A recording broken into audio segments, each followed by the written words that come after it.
Ce podcast vous est présenté par Audible.fr. Vous aimez les podcasts ? Vous allez adorer les livres audio. Téléchargez-les et écoutez-les sur votre smartphone. Avec l'offre d'essai, le premier livre audio est offert sur audible.fr/slate.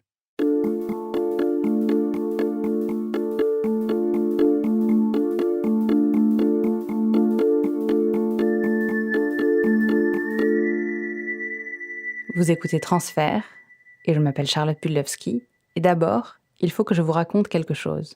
J'espère que vous avez bien écouté le dernier épisode, celui qui parlait de Yann et de Mathieu.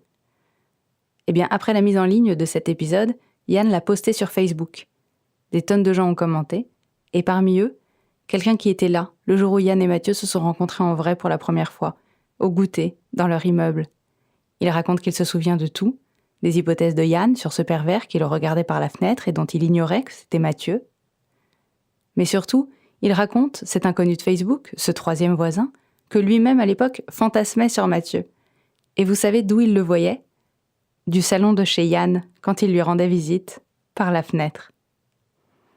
Mais aujourd'hui, notre histoire n'a rien à voir ni avec des fenêtres ni avec des voisins, mais avec la peur de ne pas être dans la norme, du temps qui passe, du temps gâché, la peur de ne pas réaliser ses rêves, ce que l'on appelle aussi être un raté, la peur d'avouer son malheur dans un monde où l'injonction au bonheur est l'une des plus fortes, une peur qui rejoint un désir obsessionnel, celui de vivre selon les codes, le chemin, une fiche Bristol écrite par la société et que l'on croit être sienne. Cet épisode est signé Alexandre Moniol.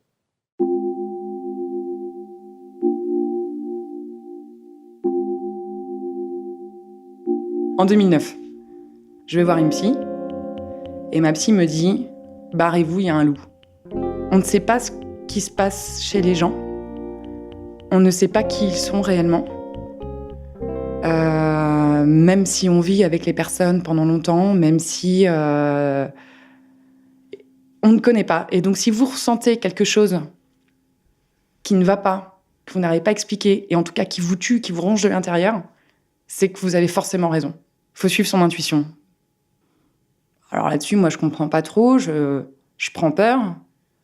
Je pense peut-être qu'elle a raison, mais en même temps, je suis effondrée, je suis triste, et j'ai envie de la claquer, en fait, parce que je trouve que c'est trop facile de dire ça. Et donc, je suis repartie, et j'ai plus voulu la revoir.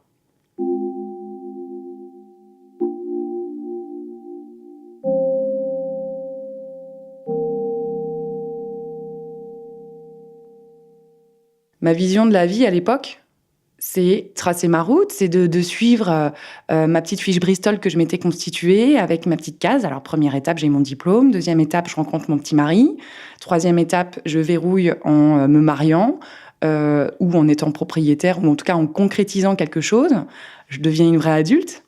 C'est hyper excitant. Tout le monde est fier de moi, mes parents, les copains, les gens sont fiers de nous. Ça fait partie de la norme. La norme, c'est ça. En 3 secondes, le barrez-vous, il y a un loup, me casse, elle me déchire ma fiche Bristol. À l'époque, je suis en couple avec Thibaut. Et lui, je l'ai rencontré en école de commerce, à Grenoble. Cette rencontre est en octobre 2005. Je suis assez intimidée. J'observe, je vois un jeune homme plutôt beau gosse qui a l'air marrant, qui sourit beaucoup, qui rigole beaucoup. Il a du charme, il est joueur de rugby, il est ami avec beaucoup de mes amis qui font du rugby ensemble, donc les connexions sont faites. Il a plutôt bonne réputation, il travaille bien, il fait la fête comme moi. On se retrouve une fois suivante à une pendaison de crémaillère et c'est vrai qu'il est beaucoup auprès de moi, il cherche la conversation, on rigole beaucoup. Et puis, il fait des blagues, il me fait rire. Voilà, c'est comme ça que les choses se font, naturellement. Il me séduit. Ouais, je suis une petite jeune qui arrive à l'école, qui intéresse un grand qui quitte l'école. Et ça me met en avant, forcément. Et puis, en plus, c'est pas que c'est le chef de la bande, pas du tout. Mais son univers me convient, me plaît. Mes amis l'aiment bien. Et lui aussi a l'air d'avoir des objectifs de vie qui ont l'air assez similaires. Gagner de l'argent, c'est important. Fonder un foyer, une famille, avoir des enfants. Bon, à Paris, c'est très bien, ça tombe bien moi aussi. Et donc pourquoi pas se lancer, tout simplement.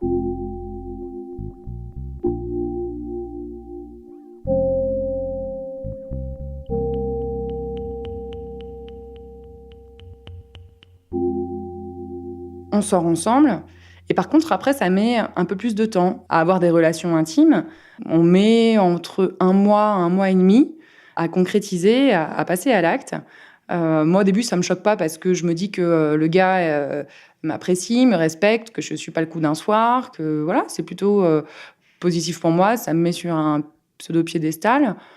Je suis son bijou. Je me pose pas de plus de questions. Je me dis, bon, bah voilà, ça sera très, très croustillant quand on passera à l'acte.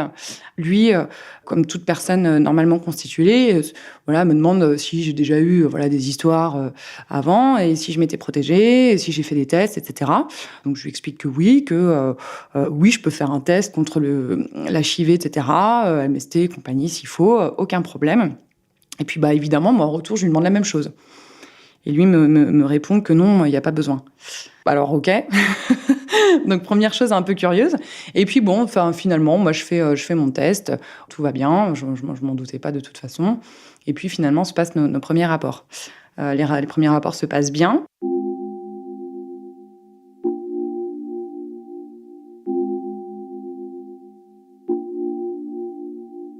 Il est rentré habiter chez ses parents.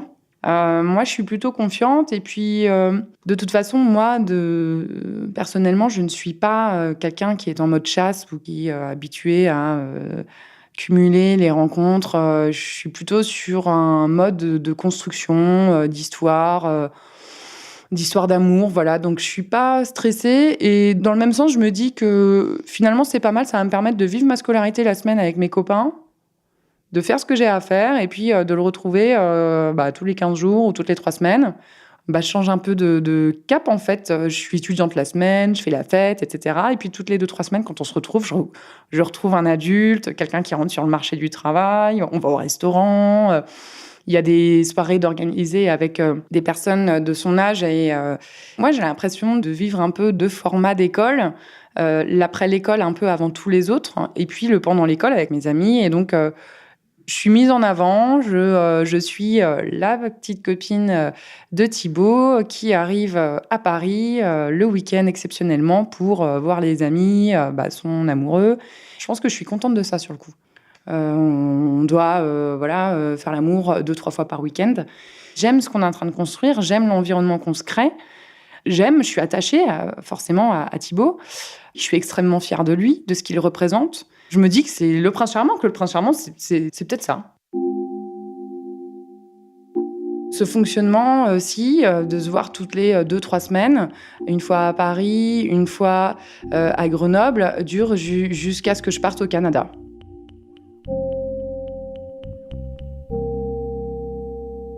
Puis, peu de temps après, un soir bien arrosé, bien enivré, je lui pose des questions sur sa vie sexuelle d'avant, et puis il reste assez flou, assez vague.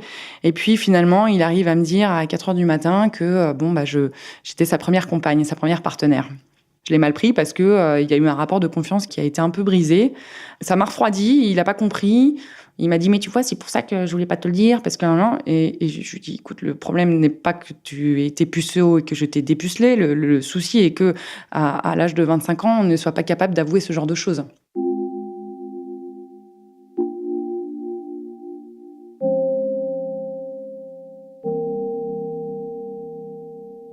Dans mon parcours d'études, je prends la décision de partir au Canada pendant 6 mois. Je pars en août 2007. Il vient me voir une fois au mois de novembre avec mes parents. Et donc, moi, je suis complètement excitée. 2 semaines avant, je range ma chambre 10 000 fois, je la nettoie 10 000 fois. J'organise un petit périple dans le Québec. Donc, c'est plutôt sympa. Donc, quand on se voit, c'est à Montréal. Je vais les chercher à l'aéroport. Bon, alors peut-être qu'il extériorise pas trop, mais alors moi, mes parents, je leur saute dans les bras, tout le monde est content, on pleure et tout. Bon, lui, je peux comprendre qu'il soit un peu... Il connaît pas trop mes parents, donc je peux comprendre qu'il soit un peu plus réservé et tout et tout. Et je rapatrie tout le monde à Montréal. On va dîner et en fait, tout le monde tombe de sommeil parce que le décalage horaire, tout ça. J'espère pouvoir me rapprocher de lui, savoir comment ça va, comment comment il va, si on peut se câliner, etc. Et ben non. Je suis restée sur la béquille.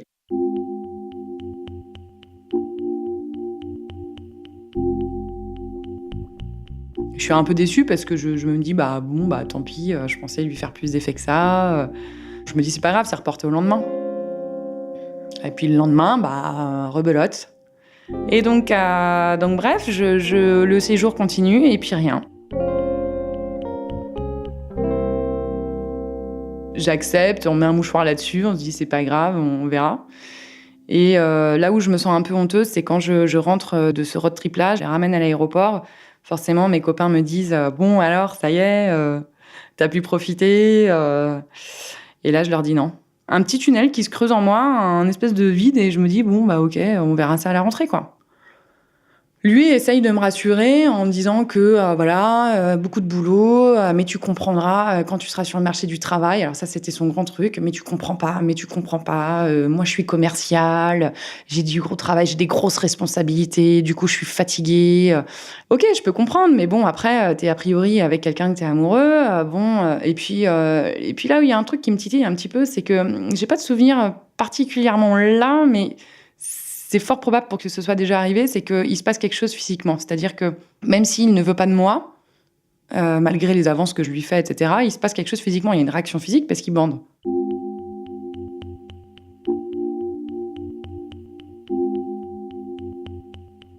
Je reviens du Canada début 2008, au moment des fêtes de Noël 2007.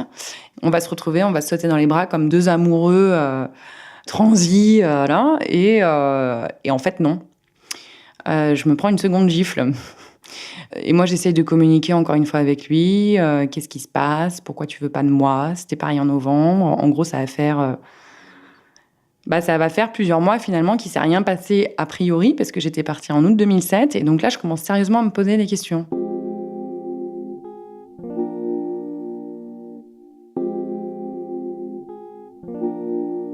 Là, ça fait 2 ans et demi qu'on est ensemble.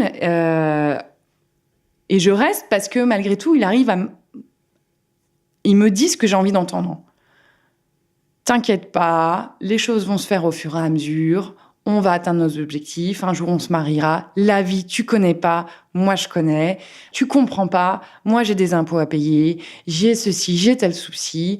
Et puis, il y a aussi le fait que tous les copains de l'école, tout le monde rapatrie sur Paris. Tout le monde est bien. Tout le monde est en couple depuis 2 ans et demi, 3 ans. Les gens se disent, on va se marier. Et puis, c'est super. Et on va faire des enfants. Et tout ça, tout ça. Et moi, j'ai envie de garder ça. Ça fait partie de ma fiche Bristol. Et puis, hors de question de sortir des clous. Et puis, j'ai pas le courage de faire autrement. Donc, finalement, je me dis, ok, ça va s'arranger. Et puis, comme on s'engueule très fort sur ces sujets-là, il ose pas beaucoup le ton, mais quand il le fait, je crois que je me dis après tout, mais t'es trop conne. Il a raison. J'arrive à m'auto-convaincre. Je parle avec mes copines. On est trop contentes. On se prétend être hyper indépendantes de nos mecs en buvant un coup de rosé le soir en se retrouvant et en parlant de nos problèmes. Et voilà, sauf que moi, à ce moment-là, j'ose pas trop encore en parler de ces problèmes-là. Je préfère parler des chaussettes qui traînent, de la cuvette des toilettes qui est sale, plutôt que de dire en fait, les filles, il faut que je vous avoue un truc. Moi, ça fait 6 mois que j'ai pas baisé, quoi. Mais j'avais repéré un truc. J'avais repéré chez ses parents qu'il y avait des mouchoirs qui traînaient. Finalement, j'ai peut-être vraiment m'y pencher sur ces mouchoirs.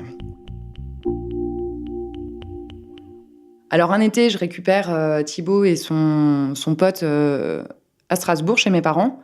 Et on décide de passer un grand week-end ensemble. Mes parents sont pas là. Et le soir, on se couche. Et là, ce qui se passe, c'est que il réagit, il a l'air excité, on se caresse, on se câline. Tout fonctionne bien, mais il me repousse. Il me met un stop.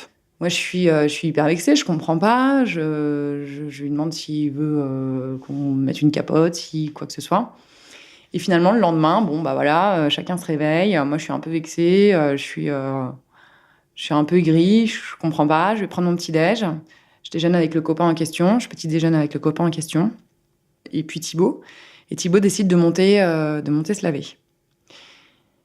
Et pendant le petit-déj, le copain en question me parle. Et là, en gros, je pars complètement. Et en gros, j'ai une intuition qui naît. Et je lui dis, écoute, je monte me laver. J'écoute mon intuition. Je monte les escaliers. J'entends l'eau qui coule dans la salle de bain. Donc Thibaut était donc en train de se laver. Et là, je décide de regarder par le trou de la serrure. Et là, je vois Thibaut en train de se masturber. Je reste interloquée, je tape à la porte. Je lui dis, mais Thibaut, tu fais quoi là ? Oh, ça va, je prends ma douche, c'est bon. Et là, il était en train de tenir son kiki parce qu'il était un peu stressé. Il voyait que j'étais derrière la porte, donc il savait pas que je le voyais. Et je lui dis, ouvre-moi. Il est agacé parce que je le coupe dans son élan. Et je lui dis, ouvre-moi. Non, c'est pas le moment, je suis dans le bain. De toute façon, je lui dis, non, t'es pas dans le bain, je sais très bien ce que t'es en train de faire. Ouvre-moi la porte. Il ouvre la porte, il met la serviette sur son zizi, qui était encore qui bandait, en fait, tout simplement. Et là, il me dit, mais c'est pas moi. Et je lui dis, mais comment ça, c'est pas toi ? Je lui prends la serviette, il est tout nu, comme un verre, complètement excité. Et je lui dis, mais qu'est-ce que tu fais ? Mais je t'ai vu, qu'est-ce que tu fais ? C'est pas moi. Mais c'est pas toi quoi ? Enfin, c'est donc ça, c'est pour ça hier soir. Hier, tu me mets un stop. Ça fait 3 semaines qu'on s'est pas vus. On n'a peut-être pas fait l'amour depuis 2 mois. Tu me mets un stop et tu fais ça ce matin, mais pourquoi tu m'appelles pas pour qu'on se lave ensemble ? Qu'est-ce qui se passe dans ta tête, quoi ? Et là, je commence à me dire, ah là là, il y a tout ça qui rentre en jeu. Je commence à construire une histoire, à comprendre les liens, à faire des liens. Puis en plus, je suis hyper frustrée, aigrie de la vie, et je deviens clairement une mal baisée, quoi. Donc je suis pas bien, quoi. Je suis pas bien, je suis aigrie, les gens... dès qu'on me parle d'un truc, tout est nul. Dès que quelqu'un me parle de son bonheur ou amoureux, à chaque fois, je suis la première à dire « Mais non, c'est bizarre, ça va pas durer ton truc », alors que je suis juste hyper envieuse de ces personnes-ci. Je deviens peut-être madame tout le monde. De toute façon, voilà, c'est la vie, c'est comme ça, je vais continuer dans mon petit travail, dans mon petit train-train. Et puis, le jour où on aura des enfants, peut-être que finalement, ça ira mieux, parce que pour avoir des enfants, faut... je sais pas, l'immaculée conception, j'y crois pas. Donc, à un moment donné, il faut faire des choses. Donc, peut-être que ça reviendra à ce moment-là.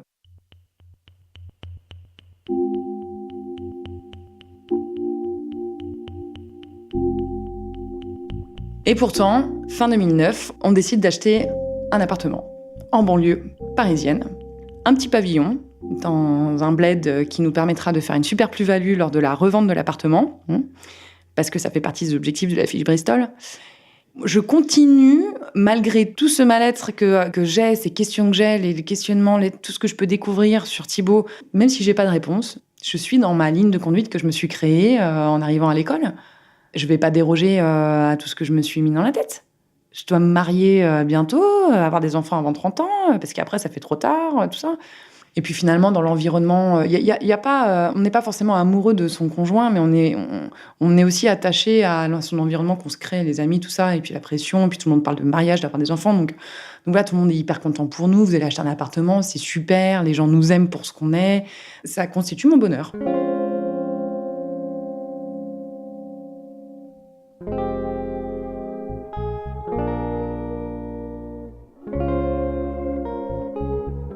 Donc en fait, non, on ne baisse pas plus parce qu'il y a quand même le stress de tout ce qui est banque, notaire, le stress lié à l'achat d'un appartement. Donc moi, je me dis tout simplement que c'est normal du coup d'avoir moins de libido.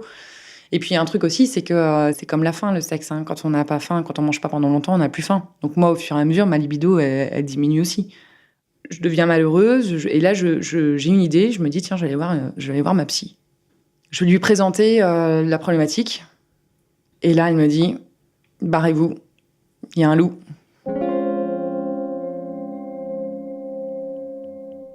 Et quand j'en parle, parce que je commence à en parler à des copines à ce moment-là, on me dit, mais Pauline, c'est à toi de faire des choses, essaye je sais pas, chez toi des sous-vêtements, essaye de trouver des nouvelles solutions, des nouvelles positions, de faire ceci, cela. Sauf que moi, quand j'en parle, c'est pas de ça que j'ai envie d'entendre. Parce qu'évidemment, tout ça, j'ai tenté. Moi, j'en ai marre de me retrouver à boire des verres avec mes copines, et au bout de 3 verres de vin, un peu pompette, de me retrouver en pleurs devant mes copines parce que je me sens malheureuse.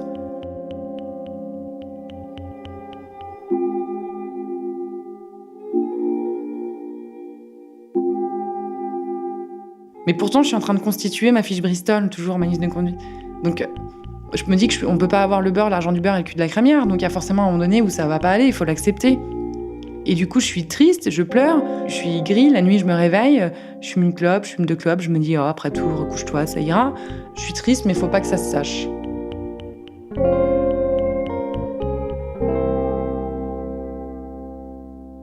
Et au printemps 2010, on on continue notre vie. Les choses ne se sont pas arrangées particulièrement. Je me prépare un matin, je me lève, je prends mon petit-déj, je me lave, je me prépare pour aller au travail. Entre-temps, je décide de faire un crochet par les impôts pour régler deux, trois choses qui n'allaient pas. Et je devais apporter 2 documents pour aller aux impôts. Et puis, je ne sais pas si c'était un acte manqué, je réalise sur le chemin que j'oublie le papier indispensable pour régler mon problème avec les impôts. Donc, je décide de faire demi-tour. Et en même temps, quand je décide de faire demi-tour, je me dis, tiens, c'est marrant. Ça m'arrange de faire demi-tour. De retourner à la maison, récupérer mon papier manquant. Thibaut était à la maison en train de se préparer, a priori, pour aller à son travail. Je reviens à la maison. Et là, je ne sais pas pourquoi, j'ai le sentiment qu'il va se passer quelque chose. J'ai le sentiment que je vais voir un truc que je n'ai pas envie de voir. Et donc, je rentre dans l'immeuble, je tape mon code, je commence à trembler, à transpirer. Je me dis, oh là là, c'est pas possible. Je sens que je vais y aller là. Je mets la clé dans la serrure, je tremble. Je veux surtout pas qu'ils m'entendent. Je veux les pieds, en fait, l'espionner. J'ouvre la porte. J'entends rien. Je me dis, bon. Je marche jusqu'à la chambre. J'ouvre la porte en grand. Et là, il était en train, une nouvelle fois, de se masturber devant un film. Et là, il me voit, je le vois, et il me dit « c'est pas moi ». Là, j'éclate de rire, je me retourne, je vois la Bible. On avait une Bible qui était là. En fait, cette Bible, elle est là parce que ses parents nous l'avaient donnée, prêtée, en prévision d'un mariage. Donc, je prends la Bible et je lui envoie dans la tête. Et il était là avec son sgeg à l'air. C'est pas moi, j'ai rien fait. Et il bandait encore. C'était fou. Et je l'insulte. Je lui explique qu'un jour, de toute façon, je le quitterai. Je pars hyper triste dans tous mes états. Et je me dis, bon, ça fait plusieurs fois que ça arrive. Je fais la tête pendant une semaine. Je lui parle pas pendant une semaine. Et j'arrive à l'excuser. Puisque finalement, une semaine plus tard, il me demande en mariage et que je dis oui.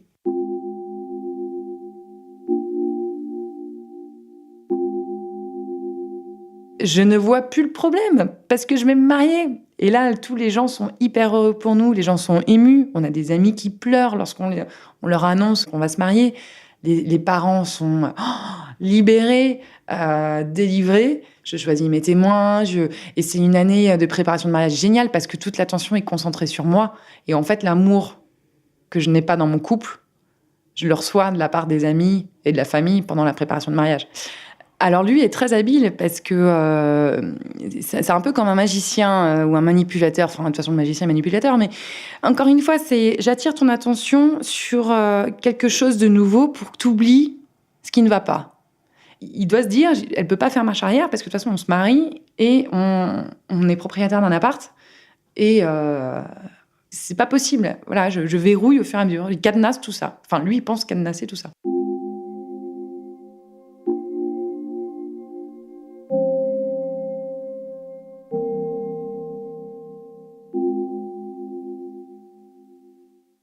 En avril 2012, je décide d'aller voir la gynéco.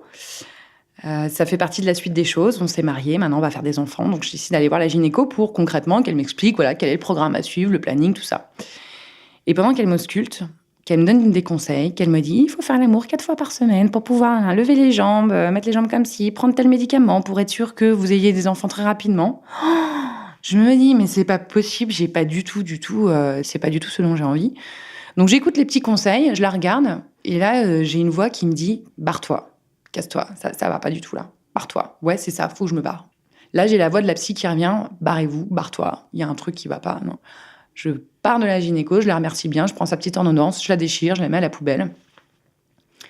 Et quand Thibaut rentre le soir, je lui dis « tiens, je suis allée voir la gynéco ». « Ah oui, super, alors, petits enfants, parce qu'il faut enfanter pour verrouiller encore plus, hein ». Et je lui dis, mais accroche-toi parce qu'il faut faire l'amour 4 fois par semaine, hein, parce qu'à l'Immaculée Conception, encore une fois, je n'y crois pas. Et là, il va falloir travailler. Hein. Pas de problème. Ah, bah, dis donc. Et du coup, on s'y met quand, là? Parce que, dis-moi, il faut que j'écarte les jambes maintenant, là. Ah, bah, on peut réfléchir le mardi, le jeudi, voilà. Donc là, clairement, j'éclate de rire, mais je suis très triste, bien entendu. Je me réveille la nuit, je fume des clopes, je pleure. Je me dis, mon Dieu. Et là, en fait, ça m'avait fait une révélation. Je me dis, je vais avoir 30 ans. Ma fiche Bristol, l'objectif, c'est d'être heureuse. Et là, en fait, c'est naze. clairement, là, je me pose les vraies questions et j'ai pas peur de les affronter. Sur ce truc-là qui va pas bien, là, ce truc qui grossit en moi qui va pas bien, qui ne correspond pas. Moi, je suis pétillante, je crois au prince charmant. J'ai envie d'être amoureuse, j'ai envie de faire l'amour, j'ai envie de rire, j'ai envie d'être comme une enfant, une princesse qu'on m'aime, j'ai envie qu'on me touche, j'ai envie qu'on me dise 3 fois par jour je t'aime, j'ai envie qu'on m'emmène quelque part, qu'on me dise je te fais une surprise, on va manger là, et puis on regarde pas ça, et puis on trace la vie, j'ai envie de choses, d'aventures. Et à défaut d'avoir ça, j'ai pour mon anniversaire, qui sera fêté 1 semaine plus tard, pourquoi ? J'en sais rien. J'ai de la viande hachée, avec la poudre qu'on met dans les faritas là, au Del Paso, avec du gruyère râpé. Et surtout, j'ai cette annonce que j'entends. Et en plus, on va fêter ça au Fanta.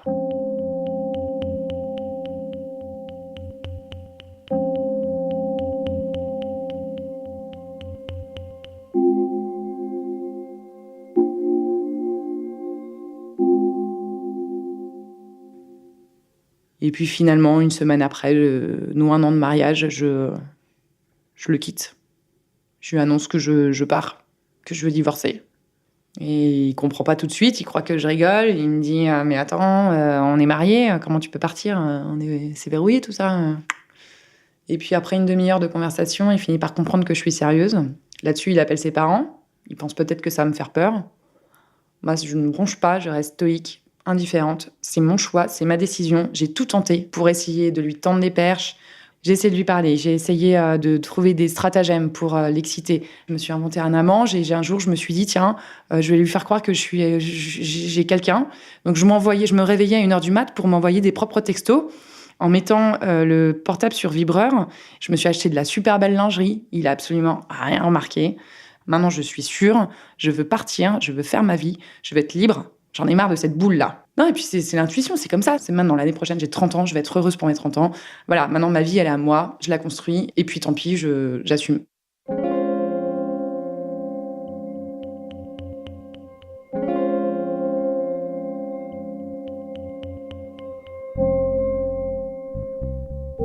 Et 1 semaine plus tard, je suis venue récupérer des affaires à la maison. Et on s'était donné rendez-vous, il avait besoin de questions. Il arrive très bien habillé, avec un bouquet de fleurs, avec un petit papier, plié en 10, il déplie. Et là, il me dit « T'as peut-être envie de savoir pourquoi tout ça ?» Je lui dis « Écoute, oui, si tu veux me parler, moi je t'écoute, il n'y a pas de problème. » Et là, il me dit « Écoute, je t'avoue, quand t'es parti au Canada faire tes études, en 2007, tu te souviens, c'est toi qui m'as dépucelé. Oui. En fait, j'ai développé une addiction à la pornographie. »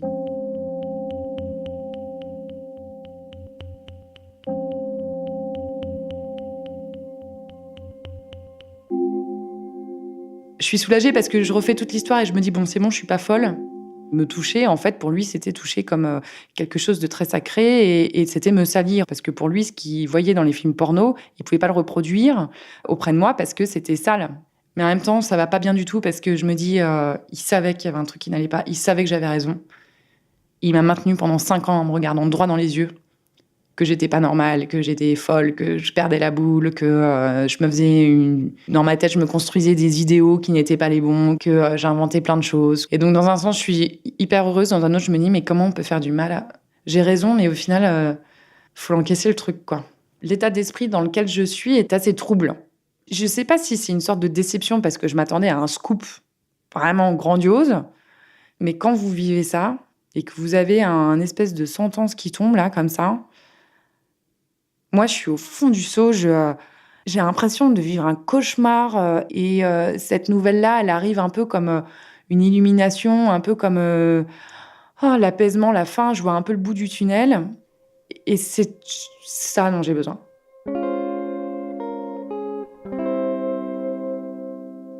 Et j'arrive chez ma sœur, je croise mon beau-frère, ma sœur n'était pas encore là. Et il me voit, j'étais pas très bien quand même. Je lui dis, Nico, il faut que je t'annonce un truc de fou. En fait, Thibaut, il a dit que c'était la pornographie. Alors, il se marre, parce que lui, c'est sa façon d'extérioriser. Hein. Puis il me dit, attends, on va googliser. Et puis là, on se met à googliser, à regarder ce qui se passe. Qu'est-ce que c'est que ce truc ?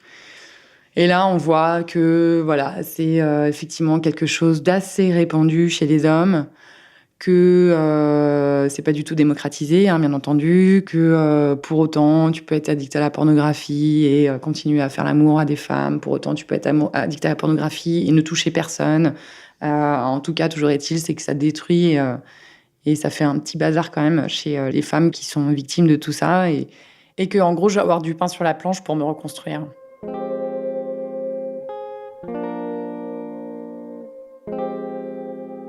Et je rencontre quelqu'un au travail, Louis, avec qui je m'entends très bien, et qui, lui, a une situation un peu comme la mienne, sans les problèmes de sexe.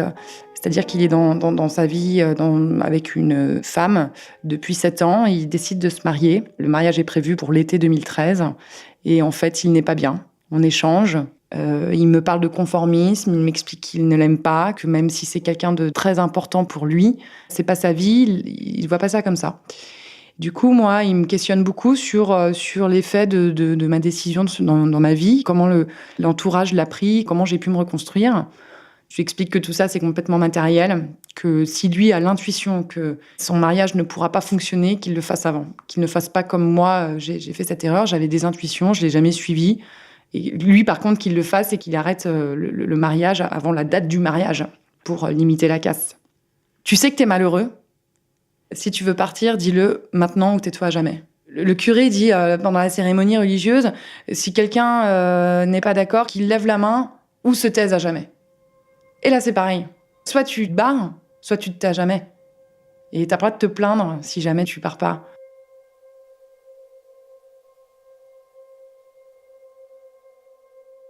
Et un jour, il m'appelle. Il me dit je l'ai quitté. Je cache pas que je suis contente. Je suis fière de lui. Je suis contente de sa décision. Je trouve ça hyper bien, hyper couillu. Je m'y attendais pas. Puis très rapidement, il me propose qu'on se voit et qu'on brunch ensemble. Donc on s'est retrouvés très rapidement. On est sortis ensemble, on a flirté ensemble, on s'est très vite aimés. Et on a décidé de faire un tour du monde, un projet à deux qui nous tenait à cœur, chacun respectivement dans nos vies. Et donc du coup, là, on s'est dit, après tout, on a déjà eu des intuitions dans notre vie. Là, on a la même intuition si on ne le fait pas, c'est foutu, on n'aura pas le droit de se plaindre. C'est maintenant qu'il faut le faire, c'est maintenant qu'on veut le faire. Et donc du coup, on décide de partir, de le faire. Et on est revenu, on est hyper heureux, on est hyper content, on va se marier, on n'a aucun regret. Si j'avais pas eu cette histoire-là, si j'avais pas eu ma feuille Bristol initialement, je me serais pas plantée et j'aurais pas reconstruit ma vie, j'aurais pas rencontré Louis, je serais pas partie faire le tour du monde et je me marierais pas à Marrakech. Donc elle est là, je l'observe et je me dis, oh là, ma fiche Bristol, c'est qu'est-ce que je ne veux pas. Elle est importante, ma fiche Bristol, mine de rien, maintenant. Je la vois très différemment.